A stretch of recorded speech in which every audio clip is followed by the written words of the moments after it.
بسم اللہ الرحمن الرحیم، السلام علیکم ناظرین، ایک نئے ولاگ کے ساتھ آپ کی خدمت میں حاضر ہیں۔ میرے ساتھ موجود ہیں دو سینئر صحافی مطیع اللہ جان صاحب اور حسنات ملک صاحب۔ ناظرین، آج کے اس ولاگ میں ہم بات کریں گے عالمی یوم انصاف۔ آج تاریخ ہے 17 جولائی اور دنیا بھر میں آج انصاف کا عالمی دن منایا جا رہا ہے، اور اسی انصاف کے عالمی دن کے موقع پر ہم بات کریں گے پاکستان میں جو انصاف کا حال ہے۔ بہت سے لوگ تو یہ کہتے ہیں کہ انصاف کا جنازہ ہے جو اٹھ چکا ہے یہاں پر۔ دو مختلف رپورٹس ہیں اور وہ بھی انٹرنیشنل ہی رپورٹس ہیں۔ ایک یورپی یونین کی رپورٹ ہے اور ایک اور رپورٹ ہے جو پاکستان میں جو انصاف کی صورتحال ہے اس کے اوپر روشنی ڈالتی ہے، اور بظاہر ایسا لگتا ہے کہ جو سٹیٹس ہے پاکستان کا جوڈیشری کا اس وقت یہاں پر انصاف کی جو صورتحال ہے اس کو انہوں نے بالکل درست انداز میں پیش کیا ہے اور آبزرو کیا ہے کہ پاکستان میں ہو کیا رہا ہے۔ حال ہی میں جو ترامیم کی گئی ہیں 26ویں اور 27ویں ترمیم، ان کے کیا امپیکٹس ہیں۔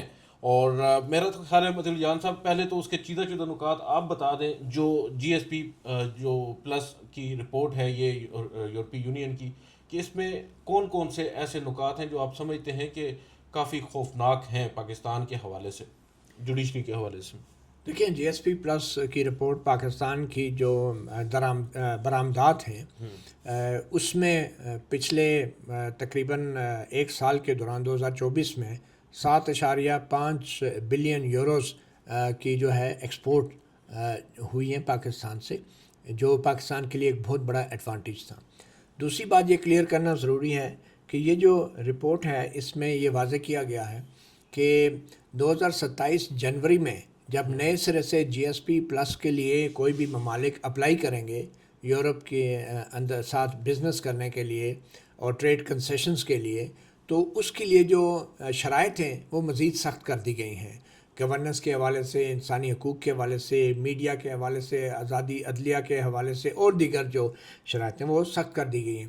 اور اگر جنوری 2027 تک ان شرائط پہ یہ ممالک عمل نہ کر سکے تو پھر جنوری 2027 سے 2036 تک، یعنی 10 سال کے لیے جو پریفرنشل ٹریڈ ملنا ہے، پریفرنشل ٹریٹمنٹ پاکستانی ایکسپورٹس کو، اس کے لیے اپنے آپ کو رجسٹر کرانا مشکل ہو جائے گا۔ تو جنوری 2027 کی ایک طریقے سے ہمارے پر ڈیڈ لائن ہے کہ اس وقت تک ان تمام ریزرویشن کو دور کیا جائے جو اس رپورٹ میں ہائی لائٹ کی گئی ہیں، اور اگر وہ ریزرویشن دور نہیں کی جائیں گی تو اپلائی نہیں کر سکیں گے آپ۔ مگر اس کا یہ مطلب نہیں ہے کہ 2027 میں آپ کی جو ٹریٹمنٹ ہے، پریفرنشل ٹریٹمنٹ، وہ ختم ہو جائے گی۔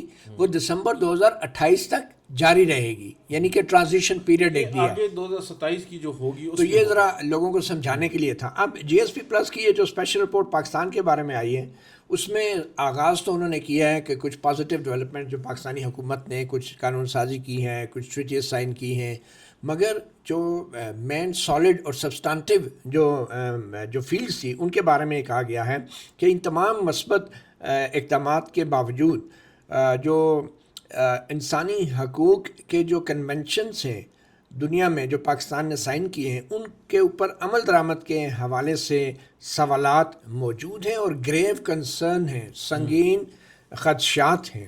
اور جس طریقے سے انسانی حقوق کی صورتحال دن بدن بگڑتی جا رہی ہے، خاص طور پہ جو لاپتہ افراد کے معاملہ ہے، جو اقلیتوں کے حقوق ہیں، جو میڈیا کی آزادی ہے، آزادی رائے سے متعلق جو حالات خراب ہو رہے ہیں، اور جو پرامن احتجاج کا حق ہے اس پہ جو پابندیاں ہیں، اس کے حوالے سے جی ایس پی پلس کی اس رپورٹ میں سنگین تشویش کا اظہار کیا گیا۔ اور پھر یہ بھی کہا گیا ہے کہ انسانی حقوق کا خلاف ورزی کرنے والوں کے خلاف عدم کارروائی، کسی قسم کی ریاست کی طرف سے قانون کے تحت عدم کارروائی جو ہے وہ بھی ایک بڑا اہم مسئلہ ہے۔ اور یورپین کمیشن نے ایک سنگل انٹری پوائنٹ کی جو ایک شکایت ہے وہ پاکستان سے متعلق 2025 میں ریسیو کی ہے، اور یہ شکایت جو ہے یہ بھی ایک اہم حصہ ہوتی ہے کسی بھی اس قسم کی وائلیشنز کو نوٹس میں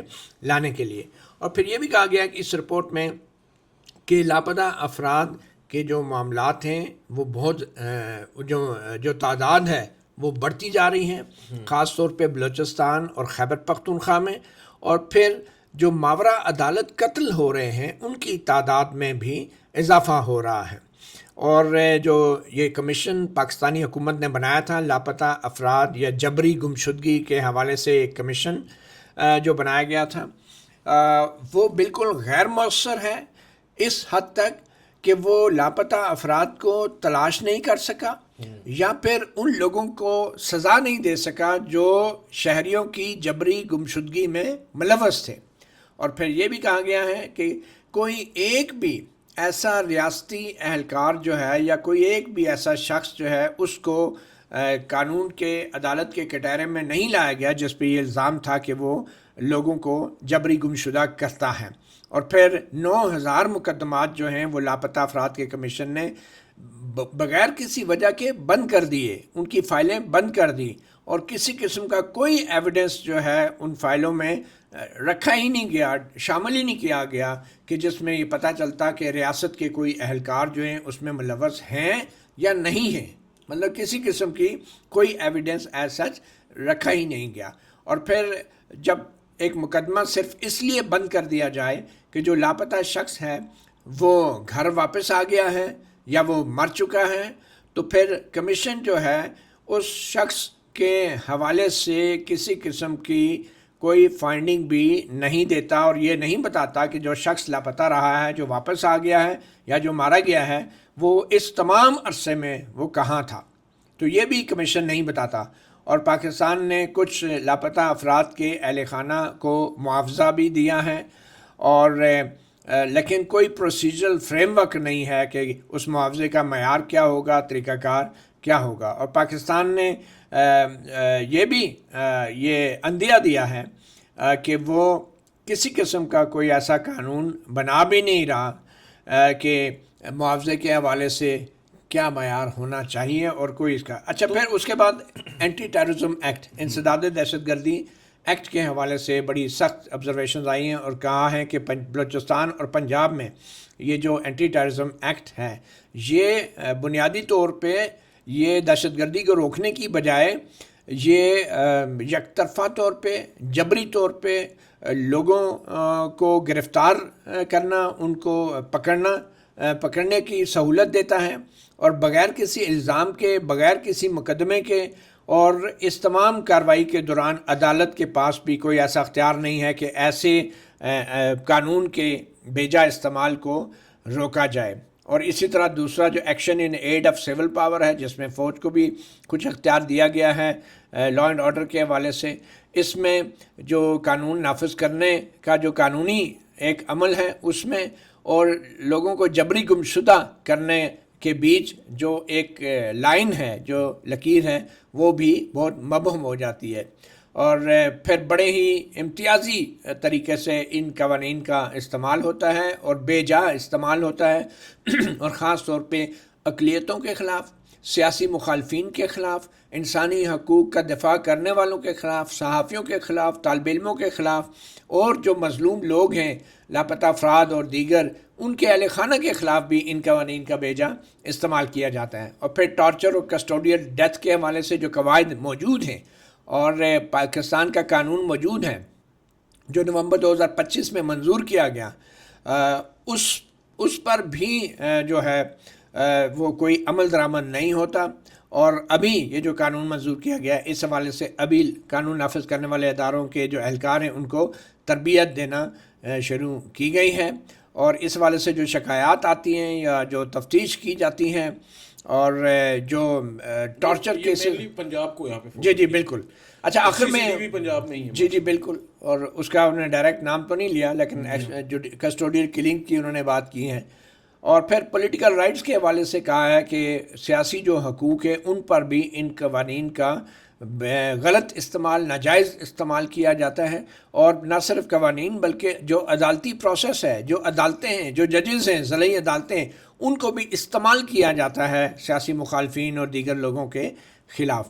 اور جو سیاسی مخالفین کو جیلوں میں ڈالنے کے لیے بھی ان عدالتوں کو اور ججوں کو استعمال کیا جاتا ہے، اور ان لوگوں میں سابق وزیر اعظم بھی شامل ہیں، اور ان کے خلاف جو مقدمہ چل رہا ہے اس کے منصفانہ ٹرائل کے حوالے سے بھی اس رپورٹ میں سوالات اٹھائے گئے ہیں، اور خاص طور پہ جن کنڈیشن میں، جن حالات میں ان کو جیل کے اندر رکھا گیا ہے اس پہ بھی سوالات اٹھائے گئے ہیں۔ اور پھر فوجی عدالتوں کے جو ٹرائل ہیں وہ اس میں رپورٹ میں کہا گیا ہے کہ یہ بالکل قانونی تقاضے پورے نہیں کرتے، اور جو بین الاقوامی ایک کنونشن ہے آرٹیکل 14 اس کی بھی یہ منصفانہ ٹرائل اور کھلے عام ٹرائل کے اصولوں کی یہ خلاف ورزی ہیں، اور کسی ایسے عدالت میں یہ ٹرائل ہونے چاہیے جو کہ انڈیپینڈنٹ ہو۔ اور اب پھر فریڈم آف ایکسپریشن کا بھی ذکر ہے کہ یہ بھی بڑا ایک سنگین، جو آزادی رائے کا جو حق ہے وہ بھی شدید دباؤ میں ہے، اور پروٹیکشن آف جرنلسٹ اور میڈیا پروفیشنل ایکٹ کا قانون تو بنا دیا گیا، مگر پاکستان کا میڈیا کی جو آزادی ہے اس کی حالت مزید خراب ہوتی جا رہی ہے۔ تو یہ ایک صورتحال ہے۔ ایک اور رپورٹ بھی ہے جو اسناد ملک صاحب نے بھی ریسنٹلی رپورٹ کی۔ اسناد صاحب، اس سے پہلے کہ ہم اس کے اوپر تبصرہ کریں، رائے لیں متی بھائی سے بھی، آپ سے بھی، جو دوسری رپورٹ ہے جو پرٹیکولرلی جوڈیشری سے متعلق ہے، وہ کیا ہے، اس میں کیا کہا گیا ہے؟ دیکھیں، وہ بھی رپورٹ یورپی یونین کی ہی ہے، international federation for human right, ان کی رپورٹ ہے، اور وہ صرف جوڈیشری پہ ہے، پاکستان کی جوڈیشری کے جو اس وقت صورتحال ہے اس پہ۔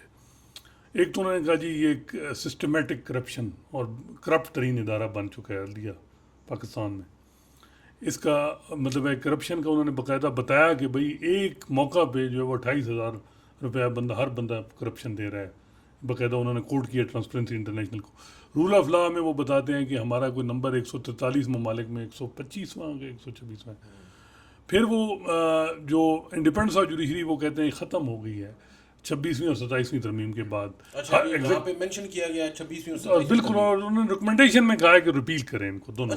ہاں، لیکن اب مسئلہ یہ ہے کہ میرے خیال میں وہ چارج شیٹ ہے موجودہ عدلیہ پہ، جس طریقے سے انہوں نے لکھا ہے کرپشن، اور دوسرا کہ انڈیپینڈنس آف جوڈیشری کمپرومائز ہو گئی ہے، ججز جو ہیں وہ ایگزیکٹو کے انفلوئنس میں کام کرتے ہیں۔ اور عدیل آپ سے زیادہ کون جانتا ہے 26ویں ترمیم کے بعد مجھے بتائیں یحییٰ فریدی نے کون سا ایک فیصلہ، چاہے وہ ایڈمنسٹریٹو ہو چاہے وہ جوڈیشل ہو، وہ جس سے حکومت کو انہوں نے ناراض کیا۔ آئینی عدالت کو تو چھوڑ دیں، آئینی عدالت نے اگر آپ دیکھیں ان کی پرفارمنس دیکھیں، انہوں نے 175E غالباً ہے جو 184(3) کو ریپیل کر کے بنایا ہے، جو ڈائریکٹ پٹیشن اٹھاتے۔ کون سی انہوں نے پٹیشن، ایک جی کہ کہیں سہیل افریدی نے کہیں اعلان کیا ہے کہ ہم رہائی فورس بنا رہے ہیں، اس پہ آئینی عدالت ایکٹیو ہو گئی، اور انہوں نے جواب مانگ لیا چیف منسٹر سے کہ جی رہائی فورس کوئی نوٹیفیکیشن ہی نہیں ہے، پہلے اس کی لوکل اسٹینڈ آئی یا اس پٹیشنر کو نہیں کہ کس طرح یہ مینٹینیبل بھی ہے یا نہیں۔ دوسرا جی کہ کہیں کیبنٹ میں خیبر پختونخوا میں فیصلہ ہوا ہے کہ 9 مئی کے کیسز میں جہاں ایویڈنس نہیں ہے یا پولیٹیکل موٹیویٹڈ کیسز ہیں وہ وڈرا کریں، صرف کیبنٹ کا فیصلہ ہے، وہ ٹرائل کورٹ میں اپلیکیشن بھی نہیں تھی، اس کو چیلنج کروایا جاتا ہے آئینی عدالت سے، اور آئینی عدالت اس پہ اسٹے دے دیتی۔ تیسرا منال کا کیس ہے، ابھی ریسنٹلی 8,000 ایکڑ زمین جو ہے وہ آرمی کو دی گئی۔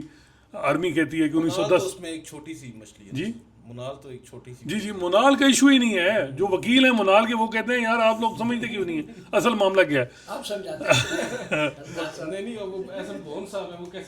اچھا وہ مسئلہ یہ ہے کہ بون صاحب اور وہ وکیل تو وہ کہہ رہے ہیں کہ ہم تو کھڑے ہوئے، جج صاحب نے خود ہی کیس آرگو کیا اور خود ہی اس کو فیصلہ دے دیا، وہ ججمنٹ انہوں نے پڑھا ہوا تھا حسن رضوی صاحب نے۔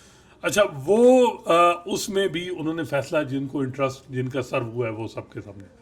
تو یہ عدالتیں جو موجودہ ہیں یہ گریونس عام ان لوگوں کے ریزالو نہیں کرنے میں ناکام ہیں۔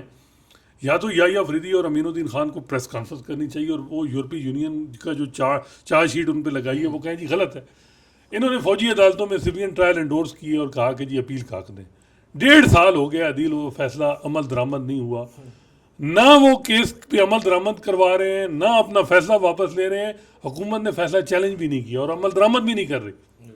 اور آج امین الدین خان صاحب نے بین الاقوامی جو ڈے ہے اس پہ کہا ہے کہ جی قانون کی آئین کی بالادستی اور قانون کی حکمرانی کے لیے اب مسئلہ یہ ہے کہ جو فیصلہ آپ نے دیا، چاہے آپ نے ٹرائل انڈورس کر دیے سویلین کے جی فوجی عدالتوں میں ہو سکتے ہیں، آپ نے کہا اپیل کاک دیں، اگلوں نے نہیں دیا، آپ پوچھے تو صحیح کہ یہ ہمارا فیصلہ جو ہے وہ اس پہ عمل درآمد کیوں نہیں ہو رہا، آپ نے ریویو ہی ڈال دیں، وہ نہیں ہے، کیونکہ وجہ یہ ہے کہ سپریم کورٹ کے ججز کا فوکس یہ ہے کہ ہماری تنخواہیں سپریم آئینی عدالت کے ججز کے برابر ہو جائیں، ہو رہی ہیں، بتایا جا رہا ہے کہ اصولی طور پہ فیصلہ ہو چکا ہے، کچھ سورسز تو یہ کہہ رہے ہیں کہ سمری بھی چلی جا چکی. آپ کہتے ہیں یا فیضی صاحب نے کیا کیا اتنا کچھ ہاں یہ ہے کہ بھائی 27 لاکھ سے 40 لاکھ روپے تنخواہ ہو جائے گی ایک جج کی, مطلب 12-13 لاکھ روپے, اور پھر اسی طرح پینشن بڑھ جائے گی. اگر نصرت ہلالی صاحبہ ابھی ریٹائر ہو رہی ہیں 7 اگست کو, تو ان کی جو پینشن بنے گی وہ آخری وڈرا جو سیلری ہوتی ہے, کوشش ہوگی, دعا ہوگی ساتھ سے پہلے. اب وہ سیلری اگر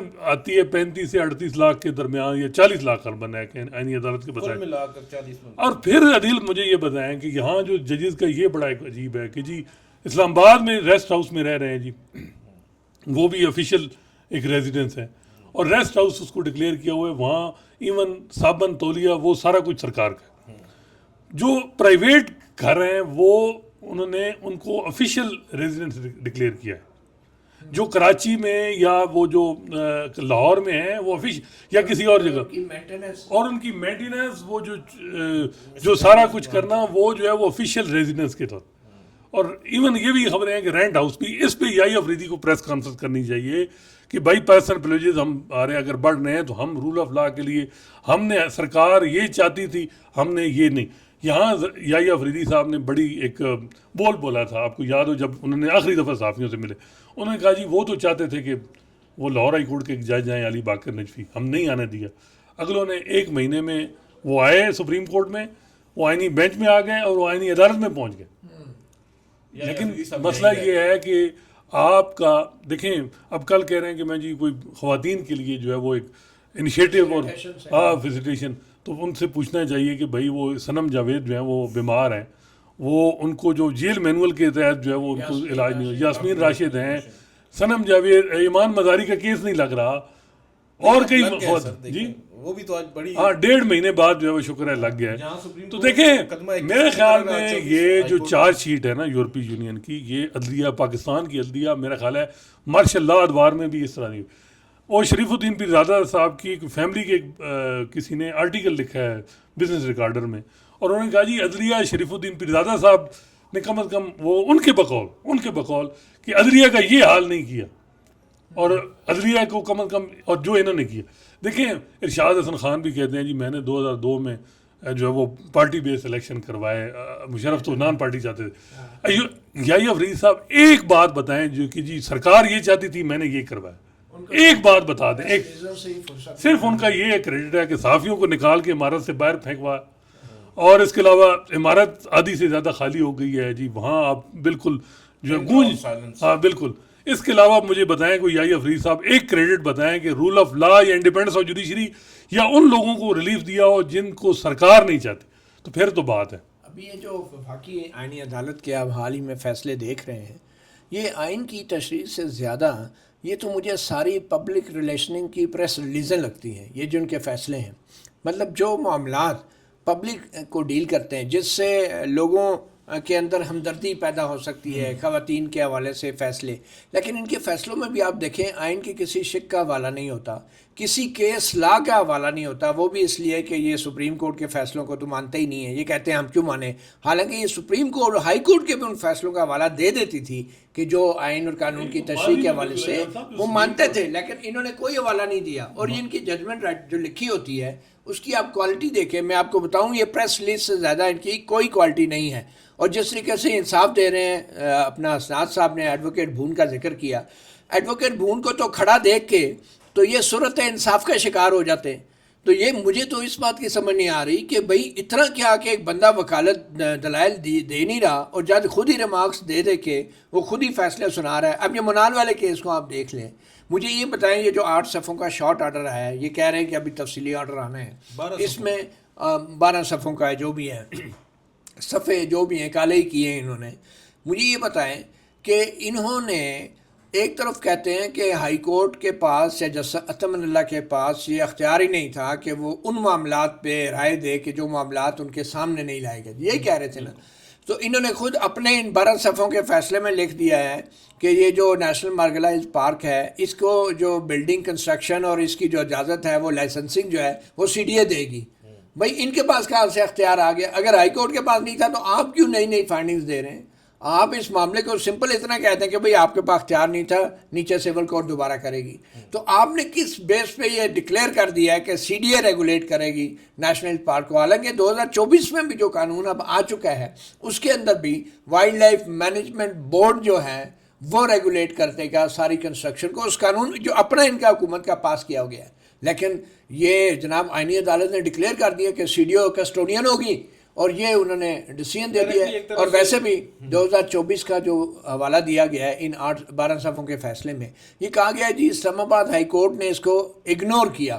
بھائی 2024 میں تو اسلام آباد ہائی کورٹ کا فیصلہ آیا ہی نہیں جب یہ لا آیا تھا, یہ تو اس سے پہلے کہتے اسلام آباد ہائی کورٹ کیسے جو ہے 2024 کا آپ کہتے ہیں نہیں, وہ کہہ رہے ہیں کہ جو پرانا قانون تھا وہ ریپیل ہو گیا, پرانے والا 2024 میں ریپیل ہو گیا. اچھا جو نیا قانون ہے اس میں 5 سرکاری ملازموں کو ممبر بنایا گیا وائلڈ لائف بورڈ کا, اور 4 غیر سرکاری اپوائنٹ ہی نہیں ہوئے آج تک, ٹھیک ہے. اور جو سرکاری ہیں وہ وہی ہیں, deputy commissioner, additional secretary, interior ministry, environment directorate وہی ہیں. اور وہ وائلڈ لائف مینجمنٹ بورڈ کی جو ایک انڈیپینڈنس تھی اس کو ختم کر کے اس کو ایک ماتحت ادارہ بنا دیا گیا ہے انوائرمنٹ منسٹری کا, اور وہ اب وہ پارٹی بھی نہیں ہے نیچے سول سوٹ میں. اور نیچے جھگڑا کس بات پہ ہو رہا ہے کہ جی منال کے ریسٹورنٹ نے جو کرایہ دینا تھا وہ فوج کو دینا تھا یا سی ڈی اے کو دینا تھا. اب مجھے بتائیں سی ڈی اے بھی پارٹی ہے, ایم سی آئی بھی پارٹی ہے, یہ دونوں کی کیا جرت ہے, کیا ہمت ہے کہ آپ وہ سول کورٹ میں جا کے کہیں گے جی کرایہ ہمیں نے, اور اگر لیں گے بھی کرایہ, مجھے تو لگتا ہے یہ سی ڈی اور ایم سی آئی جو ہے یہ درخواست دیں گے جی ہم اپنا وڈرا کرتے ہیں, ان کرایہ انہیں کو دے دیں فوج کو. تو آپ کیا کر سکتے ہیں؟ تو یہ کیا ہے آئینی عدالت نے. اور اس کے علاوہ جو ریویو ڈیسائیڈ ہو چکا ہے وہ کہتے ہیں جی کہیں بھی ایرر نظر آئے تو ہم اس کیس کو ری اوپن کر کے اس کو سیٹ اسائڈ کر سکتے ہیں. یہ تو ان اینڈنگ چیز ہو گئی نا, یہ تو کہ آپ کیوریٹو ریویو کر دیا انہوں نے. جو ڈیسائیڈڈ ریویو تھا اس کے اوپر انہوں نے دوبارہ ری اوپن کر دیا. مسئلہ صرف پیسوں کا تھا کہ کس کو جانے, اور انہوں نے پوری ججمنٹ ہی اڑا دی. آرٹیکل 188 کو ریڈنڈنٹ ہو گئی کہ آپ کہتے ہیں جی ایرر وہ, اب یہ میرے خیال ہے مثال یہ دیں گے کہ جی وہ نواز شریف اور جہانگیر ترین کا کیس جو ہے وہ فائنل ہو چکا تھا, اور اس کی وہ لائف ٹائم جو ڈسکوالیفیکیشن تھی وہ ریوزٹ کی قاضی فیصل نے. تو اب یہ بظاہر یہ لگ رہا ہے, لیکن جو یہ پریسیڈنٹ سیٹ ہونے جا رہی ہیں کہ ایک فیصلے ڈیسائیڈ ہو چکے ہیں, بظاہر 3 فیصلے جو ہیں نا, وہ جو گلزار احمد صاحب کے, اس کے علاوہ اب مے بی کانسٹیٹیوشن 1 کا بھی فیصلہ, اور تیسرا یہ جو ہے یہ فائنلٹی چاہے غلط ہی تھی, یہ تو پھر مطلب ہے کہ یہ ان اینڈنگ چیزیں ہیں. لیکن مسئلہ یہ ہے کہ سپریم کورٹ کے ججز کیا ویسے عموماً امین الدین خان صاحب آتے ہیں, کوئی ایجیٹیشن پروٹیسٹ کرتے ہیں کہ سر آپ ایسا نہ کریں. پھر یہ ہے کہ سپریم کورٹ 26ویں ترمیم کے بعد تو ایک کانسٹیٹیوشنل کورٹ تھی, اس کے فیصلے تو 184 اور اس وقت ان کے پاس اختیار تھا. وہ پریسیڈنٹ تو آپ پہ بائنڈنگ ہے نا, یا تو آپ بڑا بینچ بٹھائیں. اب 17 رکنی بینچ جو ہے وہ کے فیصلے جو ہے 2 رکنی بینچ اور ریوزٹ کر رہے ہیں. تو یہ میرا خیال ہے کہ اس وقت جو آئینی عدالت جس طریقے سے چلایا جا رہا ہے, مقصد ہی یہ تھا کہ اپنے پیسے ان کو تنخواہیں زیادہ دے رہے ہیں تو جو چیزیں پھنسی ہوئی ہیں ان سے نکالیں. بظاہر یہ لگ رہا ہے کہ بھائی آپ کوئی چیز تو کریں, جو چیز سرکار چاہتی ہے آپ وہی کر رہے ہیں. کوئی ایسا اپنا پرسپشن بنائے, پرسپشن آپ کی خراب بہت زیادہ ہے. لیکن مسئلہ یہ آ رہا ہے کہ یحییٰ افریدی جو اس وقت سربراہ ہیں, انہوں نے کیا کیا ہے؟ انہوں نے کیا آئینی عدالت میں جو 7 جج ہیں, کیا ججز تعداد بڑھنی نہیں چاہیے؟ پہلے تو یہ ہے کہ آئینی عدالت کا ریویو ہونا چاہیے کہ کیا یہ انڈیپینڈنس آف جوڈیشری کمپرومائز ہو گئی ہے. یہ عدالت جس طرح تخلیق کی گئی ہے, ایک جج ہائی کورٹ سے اٹھایا, ایک پیپلز پارٹی کے کوٹے سے آ گیا, ایک جی 19ویں نمبر سے آ گیا, 21ویں نمبر سے آ گیا, اور پاکستان کی بڑی عدالت بنا کے وہ کہتے ہیں جی ہم فائنل ہیں. سپریم کورٹ کی جورسپروڈنس ہماری اور آپ پہ بائنڈنگ ہے, اور آپ کے ماضی کے فیصلے ہم پہ بائنڈنگ نہیں ہے. یہ کون سا انصاف, اور یہ انڈیپینڈنس آف جوڈیشری رہ گئی ہے. جورسپروڈنس سے زیادہ یہ جو آئینی عدالت فیصلے دے رہی ہے, جو پریس ریلیزیں ہیں, یہ پریس ریلیزیں اب سپریم کورٹ اور تمام عدالتوں پہ بائنڈنگ ہوں گی. اب یہ تو اسلامی نظریاتی کونسل والے کی پریس ریلیز جو ہے اس میں بھی کوئی حوالے ہوتے ہیں اسلام کے, قرآن کے. یہ تو آئینی عدالت میں تو کوئی آئین کا شک کا حوالہ ہی نہیں ہوتا, اور جناب آئین کی وہ فیصلے دیے جا رہے ہیں. اور قتل کے مقدموں میں بھی معاملہ جو ہے, کیونکہ ریٹ میں اگر کوئی آیا تو آئینی عدالت میں گرفتاریاں ہو رہی ہیں, انکوائریاں, اور ایف آئی بیل میٹر بھی جو ہے آئینی عدالت. اندازہ لگائیں یہ حال ہو گیا ہمارے آئین کا اور آئینی عدالت اور آئینی عدالت کے ججوں کا. چلیں یہ اور دوسرا یہ ہے نا کہ میں تو بڑا حیران ہوں کہ جو سپریم کورٹ میں ججز تھے جو آئینی عدالت میں گئے, ان کا وہ ججمنٹ پڑھی ہیں ابھی بھی آپ کو سپریم کورٹ, ان کو کمپیئر کریں, کیا مطلب ہے فرق آ رہا ہے, کیا کمال رائٹنگ ہو گئی ہے آئینی عدالت میں. ٹھیک ہے 5-5 7 ریسرچر مل گئے ہوں گے، لیکن مسئلہ یہ ہے کہ کوئی وہی اسٹائل تو وہ رکھے نا جو اوریجنل ہو. قصور آخر میں ریسرچر کے. اچھا مجھے کیونکہ اس رپورٹ جس کو آپ نے ابھی حوالہ دیا اس رپورٹ میں پرٹیکولرلی عمران خان صاحب کا بھی ذکر ہے، جو انہیں رکھا گیا جیل کے اندر، جن حالات میں رکھا گیا، جو ان کی صورتحال، کیونکہ ایک جانب یہ بات بھی ہو رہی ہے پولیٹیکلی، بار بار علیمہ خانم یا ان کی فیملی، ان کی پارٹی کہہ رہے ہیں کہ انہیں سولیٹری کنفائنمنٹ میں رکھا گیا. تو اب اس مدعے پر ایک انٹرنیشنل ادارہ رپورٹ دیتا ہے اور وہ بھی اس نقطے کو پوائنٹ آؤٹ کرتا ہے. تو آپ کیا دیکھتے ہیں اس سے کتنا پریشر ڈلے گا موجودہ اسٹیبلشمنٹ کے اوپر، پاکستان کی جو سو کالڈ حکومت ہے اس کے اوپر؟ اس میں کوئی پالیسی چینج آ سکتا ہے؟ دیکھیں جب بھی کسی درخت کے تنے پہ یا ٹہنی پہ پریشر ڈلتا ہے تو جو تنا اور ٹہنی جس میں لچک نہیں ہوتی وہ ٹوٹ جاتی ہے. اوکے. تو دیکھیں ہمارے ممالک کا بھی یہی معاملہ ہے. جو لچک ہے اس کو سیاست کہتے ہیں اور جو سیاست ہے اس کو جمہوریت کہتے ہیں. یہ جو اسٹیبلشمنٹ ہے نا، اس میں نہ تو لچک ہے نہ سیاست کا فن آتا ہے.